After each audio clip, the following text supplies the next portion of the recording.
So as you can tell right now, I am driving, and I was hoping to get a little bit more footage of me leaving and just my first few moments finally on the road, but it was a bit early in the morning when I left, so I'm doing one now. I left around 7 and was doing really well until about 4 hours into the road trip, and I was noticing that there was a bit of a shake in my car. I had felt it already, and it wasn't that bad, especially when I was at higher speeds, but it just kept going on, and then it was starting to get a lot worse. So I went ahead and decided to pull over, and I called a mechanic, and he said, okay, if it's actually shaking, then what you should do is go to a tire shop. So I did that, and the guy saw it right away. He said, yeah, there was some kind of bump or something in the tire. He said he didn't know how it got there. Unfortunately, they had a tire that fit my car, and so they were able to kind of get me in and out, paid for and everything, within, 15 minutes. And fortunately, I did leave at 7 because I was planning on a few things, if I needed to stop or I needed to do anything else, that I had enough time to get up to South Carolina before dinner. So fortunately, I planned that, and it was a little bit stressful just because, when you're on a road trip, you just don't want anything to kind of stop you except, needing to fill up with gas. But fortunately, everything was okay, and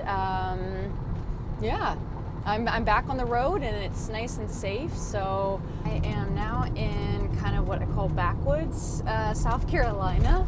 I'm not anywhere near interstates or anything like that, but that speed limit sign that I just passed is the first one I've seen in the past 30 or 40 minutes, and I only mention that because the streets have been really small. You don't know how fast you're supposed to go. If a cop pulls you over, what can you say?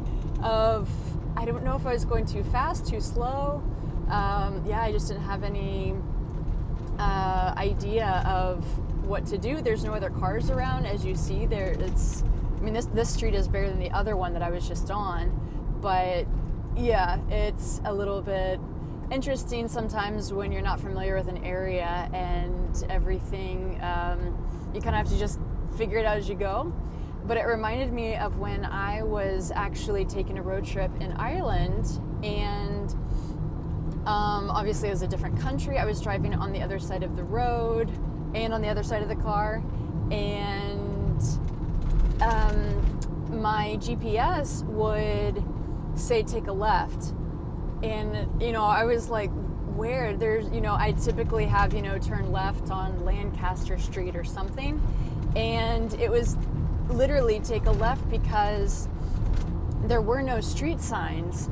And so I was, just so far away from bigger cities and stuff like that, or even smaller towns, that they just never bothered with street signs. And it was funny because I was asking some people, some locals, and, kind of what the deal was and stuff. And they asked how I liked driving there, was it okay? And they mentioned the street signs, that for people who are actually going to deliver the mail, they have to have lived in the area at least 2 years before they could deliver the mail. And that was just to learn all of the streets, because there was no street signs, and they had to learn each family, where they were, each family member that might be receiving mail and stuff like that. And it was just such an interesting process, but it's worked for so long that that's just what worked for them, in rural Ireland. And so, I told them about, some of the street signs that was near where I had met them, and they were just, we got that 5 years ago, and we are so proud. We feel like we're in the modern era with having street signs. And it was really cute, just, something so small, or something we take for granted in bigger cities or towns. And in some places, you just never quite know what's available and what's not. I am currently in Greenville, South Carolina, And I wanted to show you this cool place that my friends and I used to come. We didn't go to school here in Greenville, but about 30 minutes away. And we used to go to this coffee shop that was one of the few places that was open to students later at night to study. And it's called Coffee Underground. And I camped here just a second ago to make sure I found it correctly. And then I noticed that they had these little, there's a mouse, and it is from a mice scavenger hunt that I found online, and they have them all over the city. Basically, they might give you the cross streets, and then you have to find them, and I think there was something like 12. And so here is one of the little mouse that I found, and so they're kind of hidden all over. They were an art project, I think. And so I found this little guy, and then I also wanted to show you the Coffee Underground where we were, and we used to come and study down here.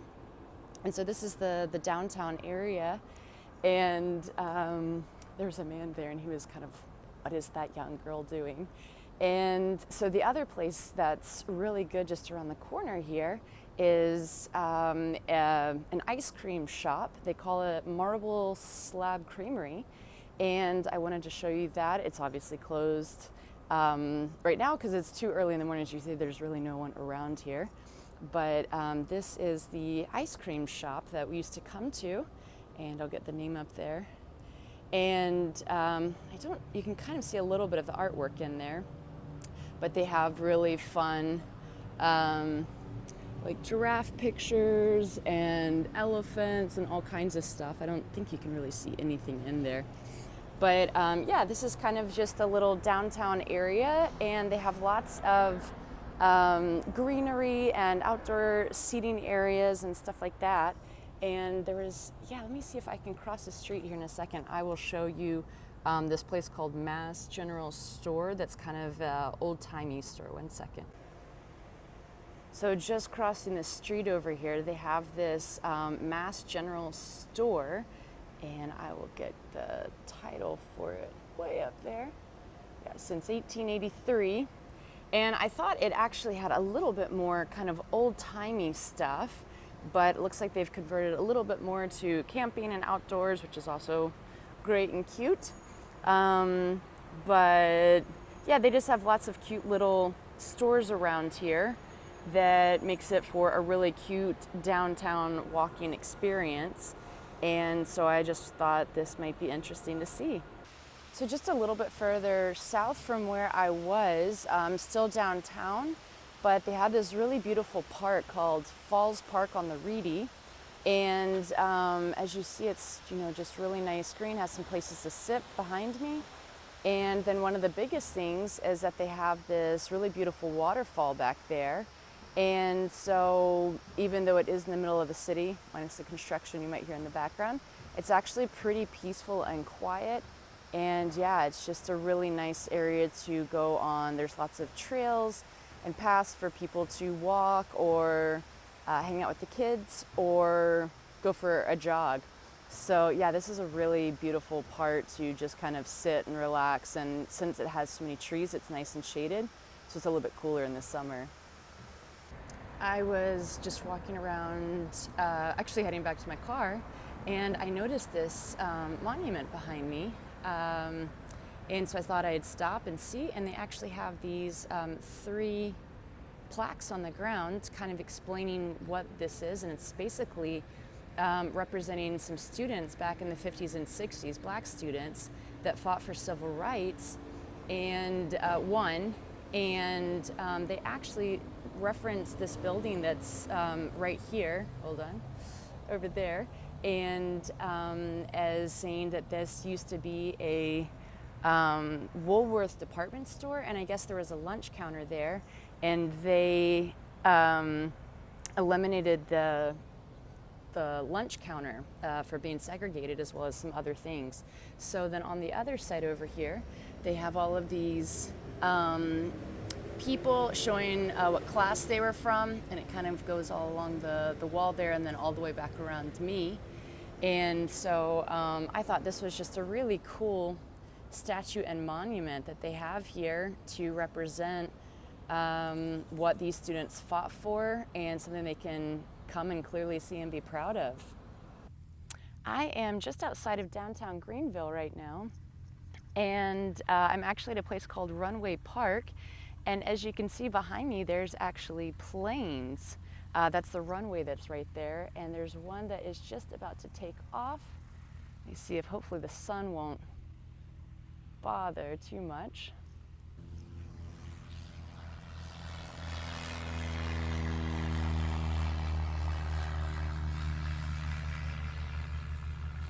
So yeah, this is a really cool place for kids to come. And behind me, that's the little playground. And they have like planes and all kinds of stuff. Oh, there's another one coming down.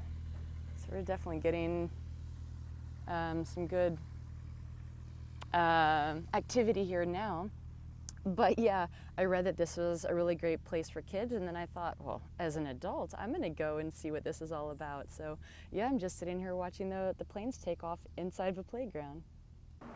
So it was really funny. I was trying to do a video from outside of where I am right now, but they're closed on Mondays. And I saw some people go in, stay for a second, they came back out. And I said, is there any way that I can actually get in there just to take a few pictures? And they said, oh, sure, we actually own this. And so they let me inside even though it's closed. So what it is these are all just shipping containers with restaurants and coffee, wine, ice cream. Actually, in this corner right there, that blue is a place called Rocky Moo. And it is an ice cream shop that a good friend of mine's husband owns that. And so that was the reason I actually came down here, was just to kind of see this area and stuff. So they let me walk around. And as you see, like, they have these outdoor seating and stuff like that. So fortunately, even with the virus, they weren't closed too long, that they were able to go ahead and open this back up and stuff, and people can sit outside and, you know, still keep their distance and stuff from other people. But yeah, it's this really, really cool environment and stuff here with coffee and wine. And I think on the other corner is like burgers, and I think there was Japanese. So yeah, kind of a cool eclectic little assortment of food and drink. But yeah, if you ever come here, it's called Gather, and that's the name of the whole outside area. And then each individual, of course, has their own name and what they offer. But just make sure and don't come on Mondays like I did. But this is a really, really cool thing, and I'm so glad I got a chance to come inside and show this to you.